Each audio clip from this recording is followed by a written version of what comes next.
بینندگان گرامی، خوش آمدید به برنامه خبری تلویزیونی آسیای مرکزی. سرخط مهمترین خبرهای روز.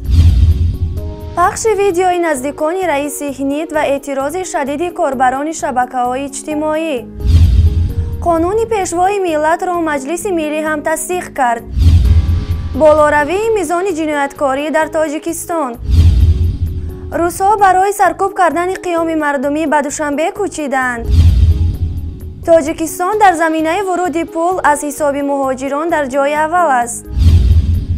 میلیاردهای تاجیکستان را به منطقه‌های آفشور کی برد؟ مهاجران تاجیک در شهرک خیمکی مسکو مورد حمله قرار گرفتند. پرونده 13 عضو ریاست حزب نهضت اسلامی تاجیکستان به دادگاه رفت.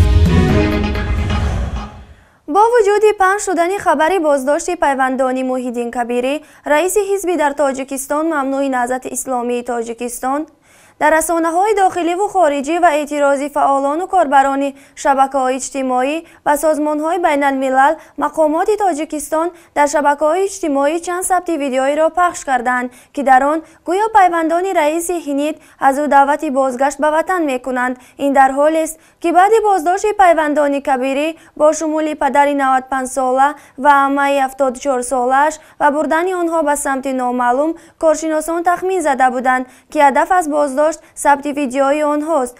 سازمان خانه آزادی معروف به فریدم هاوس هم در امریکا مستقر است و حکومتداران تاجیکستان خواسته بود تعقیب و فشار پیوندان و نزدیکان مخالفین را قطع کنند. نشر نوارها در شبکه‌های اجتماعی در حال اعتراض کاربران را برانگیخت که اسکر فشار به موی سفید 95 ساله و ثبت مجبوری او را ظلم، شرمندگی و بیناموسی مقامات کشور نامیدند. قسمی از کاربران شبکه‌ها نوشتند حتی در سال 37 عصر گذشته که بزرگترین ترور دولتی خوانده می شود، تا این حد به نزدیکان مخالفین فشار نمی آوردند. ما خوب گنده 90 سال میشه زندگانی میکنیم در یک قشلاق، در این وطن، در این همیشه یکم زلال و یکم گپ زیوتی ای دستمون آمده، یکم مسلمان آخه ما نمیدونم که نیت بگه که همیشه ما زیان آوردید یکی تمام خیل بدی چوکا دیگه گپ زیوتی گم میزنی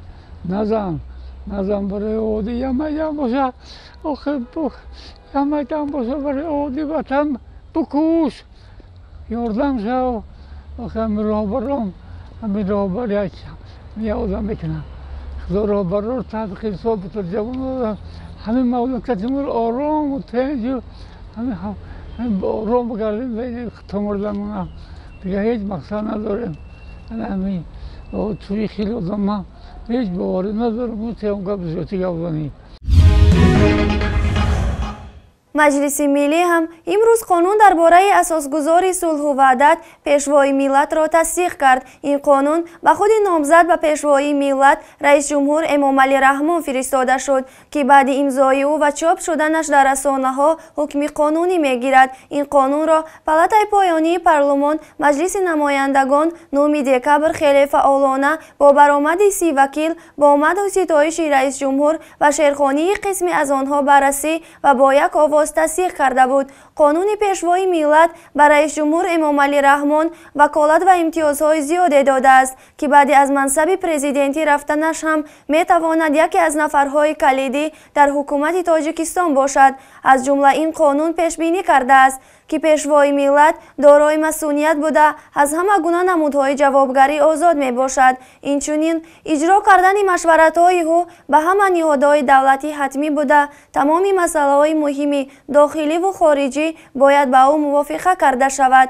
کارشناسان به این نظرند که قبول این قانون قدم نوبتی برای قانونی کردن ماندن یکمری امام علی رحمان در سر قدرت است. طول 11 ماه سال روان در تاجیکستان صادر گردیدن حدود 5000 جنایت‌های وزنین به قید گرفته شده است که نسبت به همین دوره سال گذشته تقریباً 18% بیشتر است. بنا به معلومات اگنتی آمار نزد پرزیدنت کشور، ثبت حادثه‌های دزدی از جمله دزدی در منزل‌ها 27%، غارتگری 7.5%، کشتار و سوء قصد به کشتار 5.9%، پاره‌گیری 5.2% و آدمربایی از 10 تا 11 حالت افزوده است.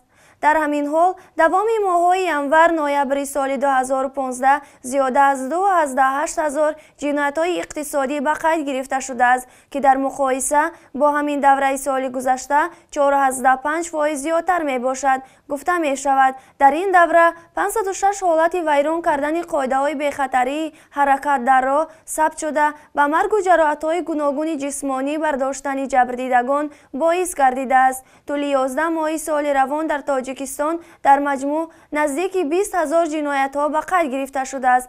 به اندیشه کارشناسان اساساً سبب افزایش جنایتکاری در کشور این نبودن فعالیت حرفه‌ای و نداشتن کادرهای مناسب در مقامات حفظ حقوق می باشد.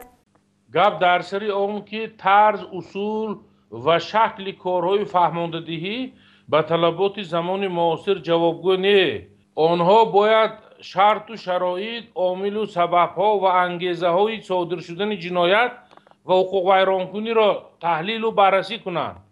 برای این نیروی ذهنی نمی‌رسد. کادرها قابلیت تحلیلی ندارند. منظور من کارمندان مقامات حفظ حقوق. و وقتی که اقتصادیات ضعیف است، عائله‌ها ناپوره، در عملی نمودن سیاسی کادرها به اشتباه راه می‌دهند. ناباوری به کادرهای منطقه‌های دیگر احساس میشه و در مجموع پس بودن سطح و صفت زندگی باعث صادر شدن جنایت میشه. همزمان در اساس عفو و بخشش گناه که از جانب پارلمان کشور و رئیس جمهور تاجیکستان عملی میشد، وزارت مهنت و دیگر ساختارهای ساحه دولتی که مسئول کار می باشند برای جلب کردن جنایتکارانی که دیروز از مؤسسه های اصلاحاتی و محبس ها آزاد شدند شرایط مهیا نمیکنند و در مجموع همه اینها باعث آن شدند که جنایتکاری و حقوق ویرانکنی در تاجیکستان می افزاید. عادتاً وابسته به حالت مشخص دولت کوشش میکند که یا نشان دهنده های آماری را کمتر کرده نشان دهد و در بعض موردها بیشتر نشان دهد. اما مشاهده ها و واقعیت تاجیکستان با در نظر داشت پست بودن سطح زندگی و دیگر عامل و سبب ها از آن گواهی میدهد که حقوق ویرانکنی و به خصوص صادر شدن جنایت‌های اقتصادی، جنایت‌های وزنی و غیره افزوده است.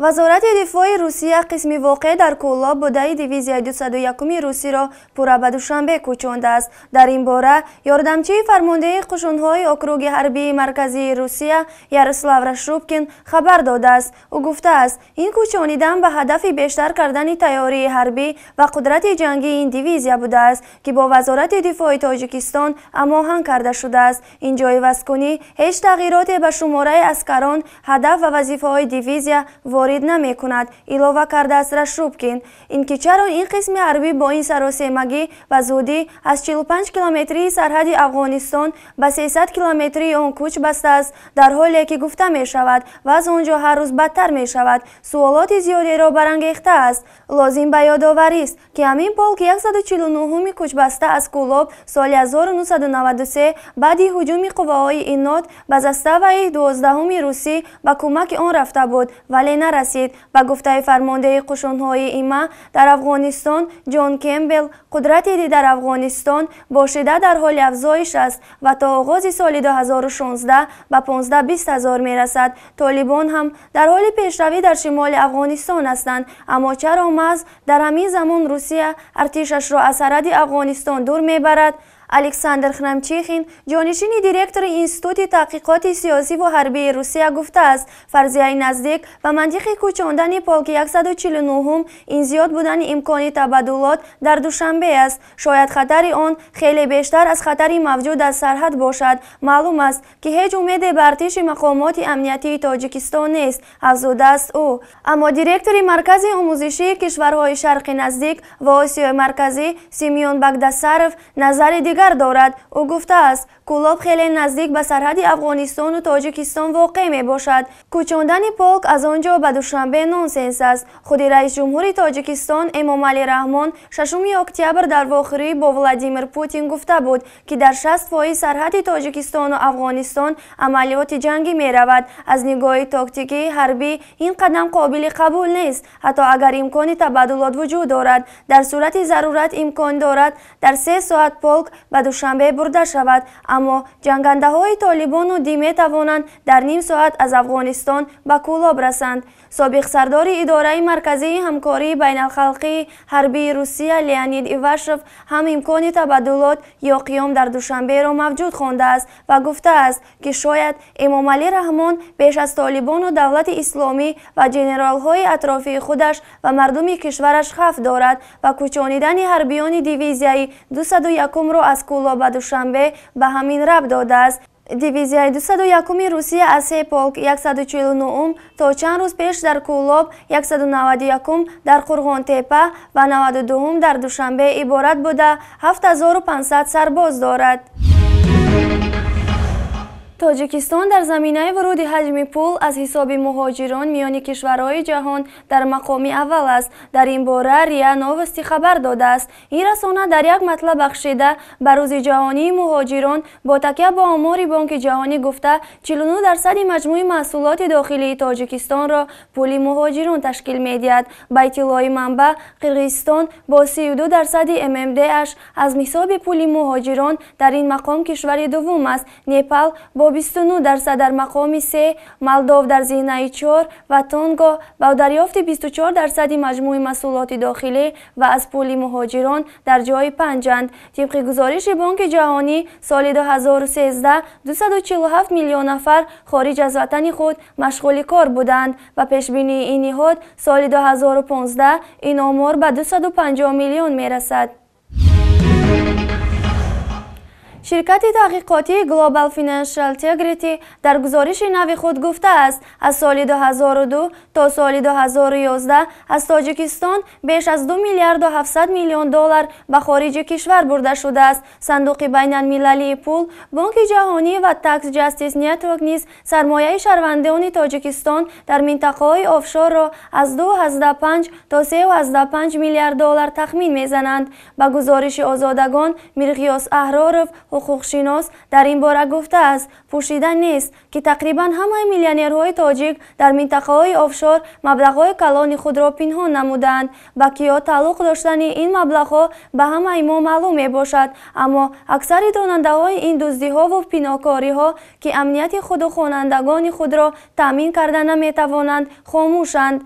از لحاظ قانون برای جلوگیری از بردن مبلغ‌ها به منطقه‌های آفشور باید پارلمان و مقامات داخلدار و بانک ملی اراده سیاسی را پیش گذارند، اما شاید در این سمت قانون ویران کننده ها خویش و تبار منصبداران این نهادهایند و پیشگیری آن غیر امکان می شود. باید از روی تجربه بانک های جهانی در بانک ملی ما نیز شعبه فینانس و رزویدکا فعال شود و ضد پنهانکاری در منطقه های آفشور کار برد. ذوالفقار اسماعیلیان کارشناس مسائل اقتصادی بر این اعتقاد است که گرفتن پیش روی مبلغ‌هایی که به منطقه‌های آفشور می‌رود مشکل نیست، ولی آن شرکت‌هایی که در مناطق آفشور به قید گرفته شدند و افراد تعلق دارند که نزدیک به حکومتند، آنها از آدمان بیگانه نیستند. به همین خاطر دولت نمی‌خواهد پیش روی آنها را بگیرد. من 100% مطمئن هستم که حکومت آنها را خوب می‌داند، مقامات خوب می‌داند که به جزیره‌های کیپر و یا دیگر منطقه‌های آفشور چقدر پول می‌رود. حمله های افراد ناشناس به مهاجران تاجیک در شهر خیمکی در کنار مسکو تاجیکانی را که در این منطقه کار و زندگی می کنند در تشویش انداخته است. روز 10 دکبر در کنار شهر خیمکی در کوچه 9 می به نقل شاهدان جنایتکاران اول به طرف خانه تریتوریا وارد شده از آنجا با نقاب‌های طبی در روی بیرون می آیند و بر رانندگان تاکسی که در تفریحگاه منتظر مشتریان بودند هجوم می کنند. در بین رانندگان تاکسی منوچهر نام شهروند تاجیکستان نیز حضور داشته است. عجیب این است که جبردیدگان سبب لطوکوب خود را نمیدانند. آن صبح در این شهر واقع در کنار شهر مسکو پایتخت روسیه در مجموع از 3 تا 5 نفر تاجیکستانی زخمی شدند. فعلا تنها یکی از آنها در بیمارستان بستری است. در یک اتاق طبی همراه شهروند تاجیکستان باز 5 جبریده دیگری هجوم‌های صبح 10 دکبر که کلشون چچن‌تبارند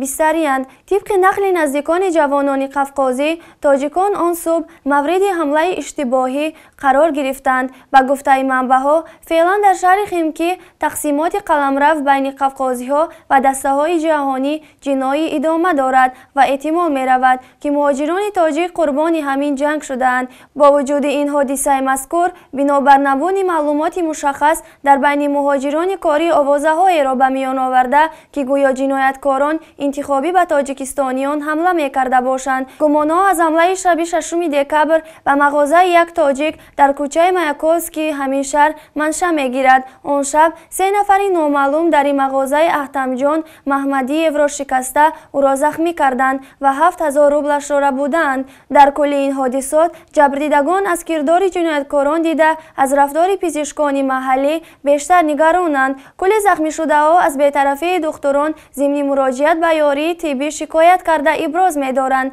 که حتی بیمه طبی که در برابر پتن خریداری کردند برای طبابتشان مساعدت نمی‌کند. علاقه خادم کنسولگری سفارت و همچنین خادم نمایندگی مهاجرت جمهوری تاجیکستان در فدراسیون روسیه دستور گرفتند. آنها قرار است که به بیمارستان بروند و با رهبریت بیمارستان صحبت کنند و همچنین دقیق کنند که همین شهروند تاجیکستان آیا همراه خود پتنت، اجازه کار و بیمه طبی یا که استراخوفک طبی دارد یا نه، زیرا که در اساس قانون در حالت با یاری طبی نیازمند شدن انسان نابسته از شهروندی، نابسته از ملت و نابسته از قید او باید که در تمام کشورهای پیشرفته دنیا از جمله در روسیه این ترتیبات معین است که باید یاری اولیه طبی بیپول رسانده شود.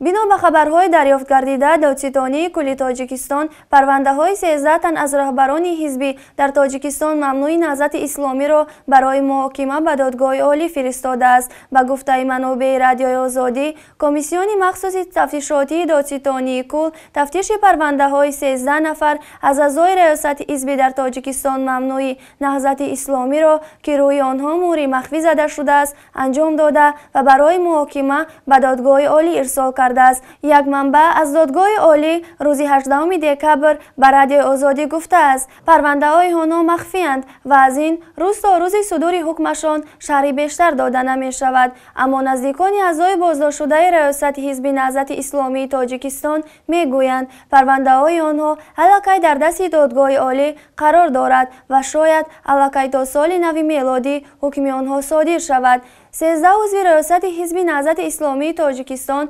معاونان رئیس حزب سید عمر حسینی و محمد علی حیید، همچنین عبدالقهار دولت، رحمت الله رجب، زبیدالله رازق، محمد علی فیض محمد، حکمت الله سیف الله زاده، قیام الدین عوضов، زیرفا رحمانی، محمد شریف نبیев، عبدالصمد غیرتov، ستار کریمov و واحدخان قاصدینov روزهای 16-17 سپتامبر سال روان بلافاصله بعد انجام عملیات ضد گروهی مسلح گنرال عبدالحلیم نظرزاده دستگیر شدند. اما تا به حال این اتهامات را یگان نفر از اعضای این حزب تصدیق و یا به گردن نگرفته است. بینندگان گرامی، این بود چند خبرهای مهم روز که برایتان پیشکش نمودیم. سعادتمند و پیروز باشید. خدا حافظ.